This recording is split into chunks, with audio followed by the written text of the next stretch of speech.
My family and I almost got stuck in a real life back room. This was on a family vacation down to Florida, and the route it was taking us on took us through South Georgia. Now, we don't like to take like the regular interstates and highways. We like to take the back roads and the scenic drives. So we were driving through this town about 1 or 2 in the morning, and it was almost like somebody had drawn the town from memory, and it wasn't like a real place. And what I mean by this is nothing had like official names. Like, when you see a restaurant, it's called like, McDonald's or, Shirley Ann's Diner. The restaurant just literally said restaurant. The movie theater just said theater. So we were driving through what I was imagining would be the town square. The post office just said post office. Like, I'm sure the town had a name, but I don't remember seeing a sign for one. And it would be so impossible to try to Google it and figure out what this town was because everything was just so generic and so basic. And nothing seemed to really make any sense. Like, why was all this stuff on one street? Like, the post office was right next to the movie theater and the diner and everything else. Like, it just made no sense that it was all just in the same spot right next to each other, and there was no official names. Once again, cars were everywhere. The lights were mainly off, but you would think that you would see like a little something going on, but instead it was just completely desolate. Like, I felt like we could have ran down the street butt naked and not ran into anybody or had any kind of like repercussions for doing so. I don't remember seeing any cops parked around, which is odd for these little small no-name towns. And we were all just talking about like how odd and eerie it was. Like, it almost felt like it was a fake town, like it wasn't real. It was just more for looks. Like, we even wanted to see if we drove through like maybe a movie set town or something where they couldn't use any trademarked, names like, Dairy Queen or Burger King or anything like that. So, but nothing pops up for South Georgia because I know they filmed a lot of like The Walking Dead there and, Vampire Diaries and a bunch of other different shows were filmed in that area. But everything seemed right as far as the cars. Like, it was new modern cars. The buildings didn't look like run down. They also didn't look brand new. Everything just seemed overwhelmingly average. But all this is really just a precursor to some really creepy stories I've been hearing and I wanted to talk about. So there is a story that we actually heard about 2 girls that took a work trip to New Orleans.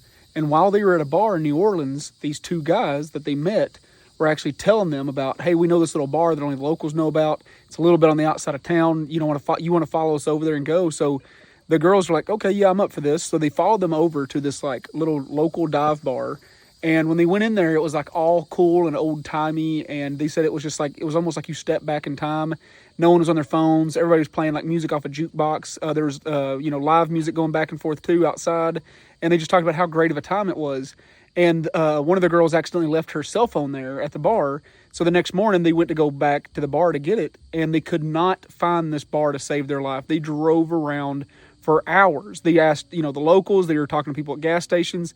And they finally found one old man who said, you described a place that actually burnt down back in the 80s. And that just gave them chills, they said. And they were talking about how they can remember that both of them, like, they were like, we weren't really drinking that much because we knew that we had, that work meeting the next day. So they were taking it pretty light. So they both experienced the same thing. They both recalled the same thing. And they could not find this place. And they both think that they stepped into either a slip in time or were just straight up partying with ghosts all night. And I think that's one of the coolest stories. This lady went viral telling her story on TikTok, and she has not backed down from that story yet. And it's been over a year from now. So that's just the beginning. There's so many different time slip stories. There was a guy that talked about how he stopped in this gas station to get an energy drink overnight while he was being a trucker. And when he was in there, the lady behind the counter literally told him, you don't belong here. And he's like, what do you mean? And she goes like, no, you don't belong like now. And he was very confused, very concerned. He left. The next day, he was actually coming back from that trip. And he was going to try to stop in this gas station again and could not find it. Like, it just did not exist. He actually couldn't even find the road that he seemed to have been on. So there is story after story after story of these like haunted highways or these ghost towns. And I don't mean ghost towns like in the cowboy sense of a town that's not inhabited anymore. I mean ghost town as in like it seems to be active one day, then the next day it either doesn't exist anymore or it is abandoned at that point. And people argue about like, one, is this even real? 2, are they experiencing a slip in time or they're entering an alternate timeline maybe? But I find it so neat because I always thought those stories were so far-fetched until 4 years ago. Like I said, when we drove through this town, that nothing seemed right. Like I said, if somebody came forward and was like, oh, you drove through a movie prop town, I would have believed them. but it was too detailed, I believe, to be a fake movie prop. Like, these were full buildings. These were full streets. These, I just find it very, very odd. And I wish we'd have drove through that town in the daytime. That way I could have at least, like, got to see some things and, like, kind of verified if it was real or not. Because I feel like if it was a movie prop town that was still active, and maybe all those cars were the cast and crew members, I feel like they would have had the roads closed off or something. Like, it was just so easy just to drive through it. And we never passed another car while we were driving through this town. Now, normally this is the part where I tell you to go follow the podcast for a longer deep dive thing into this. But actually tonight, I'm going to save it. I'm going to show you a clip of my stand-up. At nighttime, I do scary, creepy stories. During the day, we do funny stuff and animal facts. Living in Oklahoma, though, I'm going to hit some Oklahoma people pretty hard with this because I know diabetes kind of runs rampant. What was that? Was that You have no idea. Is this a trigger? Word.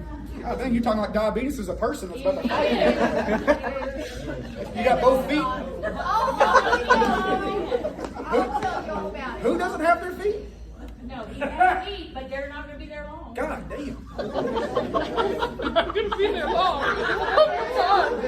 Anyhow, my thing with diabetes is how it almost got my whole fucking family killed. Okay, but not like medically. Okay. Anybody watch the K4 weather app to know when a tornado's about to fuck you up? Yeah. Why the fuck is that not ad free? We're over there. I'm on the weather, and David Payne's over there like, fucking tornado's about to decimate Seminole right now. Right now, if you're in Seminole, watch out because it's coming right now. And then right before he says it, Gary comes on. He's like, the sugars took my foot in '84. The last thing I'm going to hear is a diabetes commercial. Where the fuck's the tornado? Gary's over there with the big belly with the mustache. He's like, Diabetes. yes. You know the commercial. You know the commercial. He can't even say diabetes right. They hired an actor that says diabetes. Like beat ass.